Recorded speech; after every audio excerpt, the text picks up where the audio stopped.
je pense profondément que nous sommes en ce moment dans un nouveau tournant et que partout dans le monde s'amorce une réflexion sur les désastres actuels, mais aussi sur les progrès.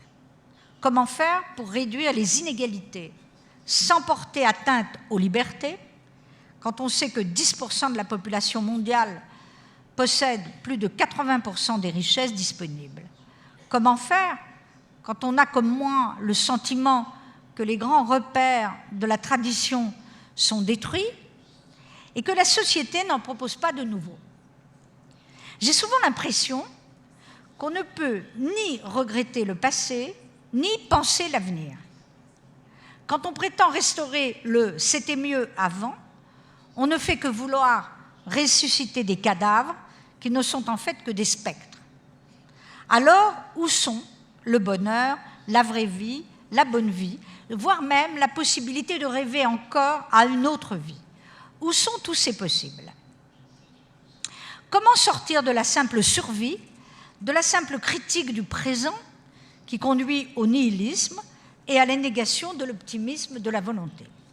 Comment sortir de ce dilemme, ni retourner aux traditions défuntes, ni se limiter à la consommation sauvage, à la jouissance sans limite et à l'abandon de tout engagement?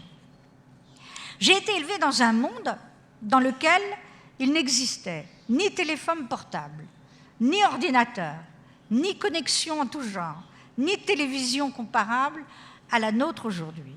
On écrivait des lettres, on voyageait certes en avion, mais à la lenteur d'un escargot. On ne pouvait en aucun cas communiquer en un instant avec le reste de la planète. Les hommes et les femmes vivaient deux vies différentes. Le sexe était encore lourdement pénalisé et l'on mourait beaucoup plus jeune qu'aujourd'hui. Et pourtant, on avait souvent l'impression que la vie était meilleure, ce qui, à y regarder de près et en dépit des déclinistes, n'est pas exact. Ça n'était pas meilleur. Pour reconstruire une société du bonheur, il faut donc prendre en compte ce qui est positif dans ce que les prophètes de malheur trouvent abominable dans les progrès de la science, de la médecine et des communications. Pour rien au monde, je ne voudrais revenir à l'ancien monde, mais en même temps, je ne voudrais rien perdre de cet ancien monde qui s'appelle héritage, culture et transmission.